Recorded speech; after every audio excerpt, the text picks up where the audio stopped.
Good morning and welcome to Football League World TV. It's Friday morning and as ever, it's time for the EFL betting show. My name is Sam Rourke, the chief editor of footballleagueworld.co.uk, and I'm joined by two of my colleagues, Ned Holmes and Marcus Ali. Ned, how are you getting on this morning? Yeah, all good. Thanks, mate. Looking forward to another weekend of the EFL football. A tough one, actually. I found to sort of find some good value in the market this week. Value perhaps there, but some tough games to call. Yeah, for sure. And Marcus, how are you getting on, mate? Yeah, really well, thanks, Sam. Some big prices to pounce on this weekend, I think. So, nothing like building the excitement like the betting show on a Friday morning.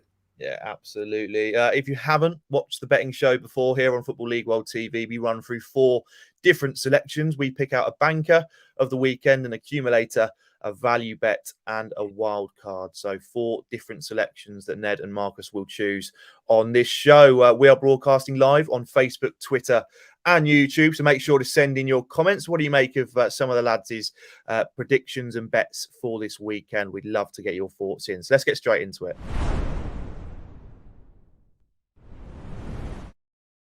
So let's start off with the banker in the EFL this weekend. Ned, what have you gone for?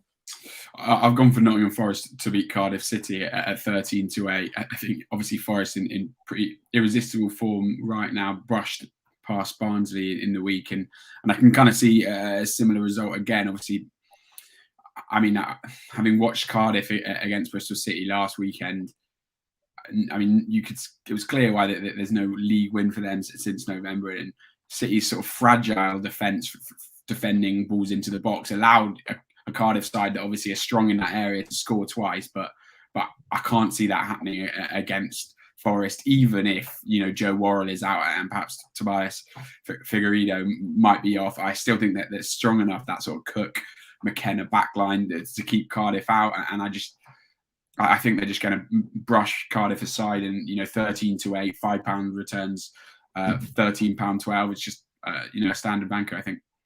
Yeah, I think that's if you're looking at the form books as well, it's definitely in Nottingham Forest's favour right now, isn't it?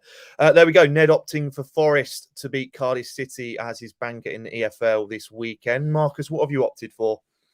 Well, I think that's a really good bet, and for the reason that I've picked a bet from the same game. I'm going a little bit more cautious in this match. I'm taking Forest 0 on the Asian handicap, which is the exact same as a draw no bet selection. If the game ends in a draw, our stake gets returned. If Forest win the game, then we get a payout, just a smaller price than them backing them outright. So that's 1.87, 22 to 25 with Bet365. Similar to what Ed was saying, really, 2 teams trending in completely different directions. I'm really surprised to see such a big price on Forest. They are narrow favourites, but I'm surprised they're not even odds on, considering the way they've been playing and really clicking under Cooper. I think I worked out it was 12 wins, 6 draws and 3 losses since Chris Hughton left Nottingham Forest. So that just speaks to the momentum they've been able to build. That's definitely at least automatic promotion form over the last 21 games. Cardiff as well are a team that I'm looking to oppose, to be honest. Talk of Ryan Giles maybe coming back in, but that's still not done. They need a race against time to get that done by Sunday for him to play in this one. Kiefer Moore has been injured and is probably definitely unsettled with some of the rumours that are flying about as well. One stat that I was amazed to discover is that Cardiff have conceded in all of their last 26 games. No clean sheet in 26. So if we can rely on Forest to score, which that suggests we can, then Cardiff have got to score 1 or more for this bet to lose. So I'm pretty confident about this one. Keenan Davis opening his account in midweek is another positive for Forest. They're looking quite solid at the back. The Bluebirds are winless in 6 as well, definitely looking over their shoulders.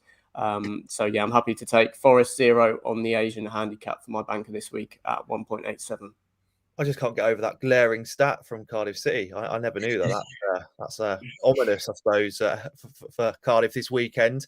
Oh, there we go. Both Marcus and Ned's banker revolving around the Cardiff Forest game this weekend. Just a reminder to everyone watching, please do gamble responsibly. 18 and over. Right, let's look at the accumulators next. Ned, what have you gone for your accumulator this weekend? I've gone for a 4-fold, starting off with QPR to beat Reading. I think the Royals, obviously, sorry to say, Sam, in pretty poor state right now, and QPR I think just seem recently to bar that Swansea game, of course, to be able to find a way to win in games, and I think they'll do the same against Reading. But perhaps a bit of a gamble, if you will. Excuse the terrible pun. Bournemouth to get back to winning ways against Barnsley. I mean, this Barnsley side at the moment looks like absolutely lost, and I think that's going to give sort of Scott Parker's side the opportunity to sort of vent some frustration, if you will, and get themselves back to winning ways. So they're in there. And then I've got Preston to beat Bristol City by 1 goal. It's a bit of a joke, sort of almost amongst City fans, that Preston always seems to beat City either 1-0 or 2-1, particularly at a deep Dale. And I think I can see sort of the same happening again with some. I think the likes of Cameron Archer and Emil Rees could cause some problems for a back line that might have added Tim Closer, but I mean he's pretty old now, and though he might help aerially, I'm not sure what he's going to help against those two sort of young dynamic forwards. And then just Wigan to beat Cheltenham. I mean, Cheltenham have obviously kept things relatively tight in recent weeks, but again, winless since November, and the Latics are really on a roll, aren't they? And sort of looking to, keep that run that keeps them at the top of the table with all those games in hand. So that's QPR to beat Reading, Bournemouth to beat Barnsley, Preston's winning margin to be 1 goal, Wigan to beat Cheltenham, 16.31 to 1, a fiver returns £86. Some nice odds there. Let us know in the comments what you make of Ned's accumulator there. Do you think it's got a chance this weekend? Marcus, what's your accumulator then in the EFL this weekend? So it's a threefold for me straight off the bat. I'm snapping Ned again with Bournemouth to win at Barnsley. I think 8 games without a win under Poya Asbaghi in the league. I think he should probably be under pressure for his job. They don't want to be taking this negative momentum into League One if they are as doomed as the league table suggests. I'm not too concerned about Bournemouth's back-to-back losses. Obviously, the dramatic loss at Luton, and then they created plenty of chances to score and even take the lead against Hull City. But that one was just one of those days at the Vitality Stadium, I think. And as Ned said, they'll see this as an opportunity to build some confidence and get back pushing in the right direction. Barnsley are the lowest scorers in the Championship as well. So I think it's quite a nice price even to back with outside of an accumulator, if I can get that out, on Bournemouth this weekend. Second selection is Oxford to win at Gillingham. I think Gills, they're not rock bottom yet in League One, but I think they will be at some stage in the season. They've won just once in their last 21 games. Oxford beat Sheffield Wednesday last time out. They've been scoring quite freely and perennial playoff challengers this season. They might even have one eye on pushing up and joining that automatic promotion race. They've got Plymouth just 2 points over their shoulders in 7th place. So there's definitely plenty of motivation to take maximum points from Priestfields. And then the third selection is Sutton 0 on the Asian handicap, the same as my Forest selection there at Carlisle, 4th travelling to 20th place. Sutton are unbeaten in their last 8. Carlisle scored just once in their last 3 games, to which they haven't won in. Sutton is the third selection with 0 on the Asian handicap. So those 3, Bournemouth, Oxford, Sutton, 0, comes in at 4.65 to 1, just over 9 to 2 with Bet365. Nice. A somewhat conservative accumulator there from Marcus, but one that he clearly feels has got some value. Get yourself in the comments. What do you make of Marcus and Ned's accumulators this weekend? Just a reminder, please do gamble responsibly, 18 and over. Right, let's look at the value bets next. So Ned, have you found a bet you feel has got some value in the EFL this weekend? Yeah, I mean, looking at it now, it seems a bit outlandish, but I think I talked myself slightly into it. That's Doncaster to beat Plymouth at 4 to 1, 5 returns 25 credit. I think, obviously Rovers got back to winning ways last week against MK Dons. It was a bit of a backs to the wall performance, but I think there's a lot of positivity there. Some pretty exciting signings, I think, in January, and Plymouth still sort of searching around for that first League One win in 2022, and perhaps some signs of things, the cracks maybe beginning to show, or things looking slightly shaky for Schumacher. And I just think perhaps, Doncaster back at home might be worth at 4 to 1, chucking a few quid on an upset. Yeah, at 4-1, you'd certainly fancy that. It was an impressive result at Stadium MK last time. I'm a big fan of the Adam Clayton signing as well for Donny. I think he'll add some real grit and experience in the heart of midfield for Gary McSheffrey's side. Marcus, let's get your value bet then for the EFL this weekend. So I'm looking to oppose West Bromwich Albion at Millwall on Saturday. I think the Baggies are just a little bit too short given the negative feeling around the club. They've won just one of their last 6. It was a toxic atmosphere at the Hawthorns against Preston North End, losing 2-0 in midweek. Obviously, Daryl DK's injured. They've still got players that can hurt Millwall, but I think the Lions and Gary Rourke side are set up well to sort of absorb pressure and hurt them in transition. I'm not tipping them up to win the game outright. It's Millwall plus 0.5 on the Asian handicap, which is the exact same as a double chance bet. Millwall win or draw, and the bet comes in. That's at 1.83 or 21 to 25 with Betway.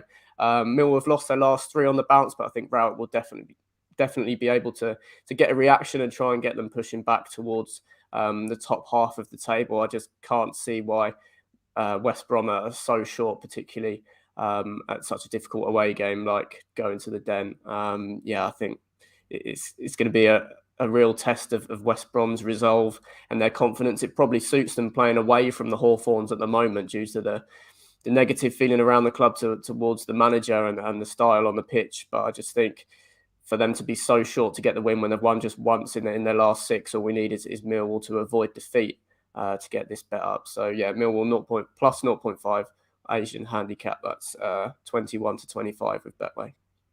Interesting. Yeah, like you say, very, very toxic at the Hawthorns right now. Boos as early as the 50th minute. I was hearing in midweek. Not a pleasant situation right now for West Bromwich Albion. We've had a comment come in from Des Oldham. Des, great to have your comments in this morning. He's predicting 3 solid home wins this weekend: Bristol Rovers, Newport, and Port Vale.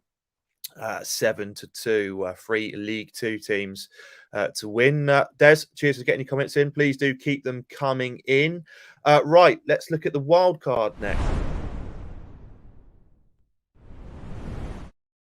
So the Wildcards is a selection that's somewhat left field, but the lads here still think it's got a chance of coming in.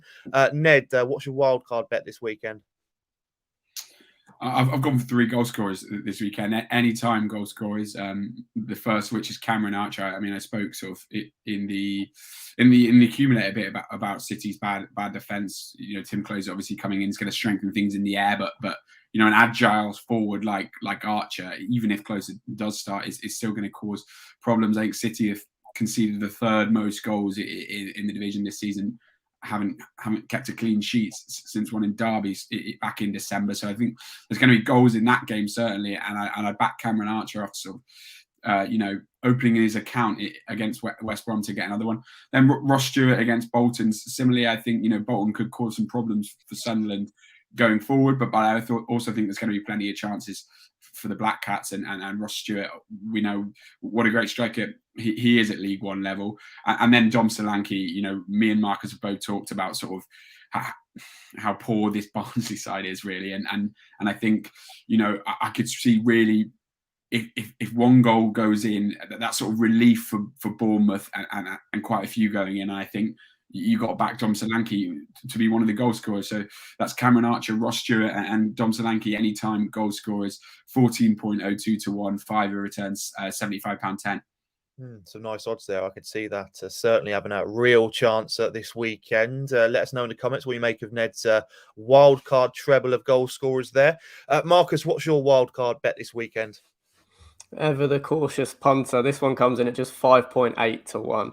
It's Doncaster to win plus under 3.5 goals. So similar justification to Ned's value bet. I think Plymouth may be a side falling away from the playoff picture a little bit, have been quite leaky at the back in recent weeks. And I just think there's a new sense of optimism at the Keith Moat Stadium. Whether that means they can survive, it still looks a bit of a long shot. But the recent signings of Adam Clayton, Mipo Odebeko on loan from West Ham, obviously didn't really get a look in at Huddersfield Town in the first half of this season, but is a player that comes with a good reputation. Kieran Agard, Josh Martin, and Ollie Younger, who came in from Sunderland, of course, has started in their win at Milton Keynes Dons last time out. Plymouth at home is an easier game than MK Dons away, and Donny were able to take 3 points from that. So if we can get them up here plus under 3.5 goals, that's a 1-0, a 2-0, a 3-0, or a 2-1 scoreline. Then this one would come in at 5.8 to 1 with Bet365. That's good. I like that. Big fan of that, actually. Yeah, like you say, Donny, a renewed sense of optimism at the Keep Moat Stadium, especially after that great result last time out against MK. Right, well, there we go. That concludes the EFL betting show here on Football League World TV this morning. Ned, Marcus, thanks for all your selections. Thanks, everyone, for tuning in and getting your comments in. We really do appreciate it. We've got several more shows coming up today on Football League World TV at 2:00. Marcus will be joined by Billy Mully to talk about Oldham Athletic. It's been a tumultuous time for Oldham this season, both on and off the pitch. Plenty to discuss there. We've got the EFL Transfer Zone. I'll be hosting that later on at 4:00 to discuss all the latest EFL transfer news and gossip. And then shortly after the Transfer Zone, we've got the EFL weekend preview where we'll run through some of the big games coming up across the 3 divisions. But that's it from myself, Ned, and Marcus this morning. We shall see you all soon.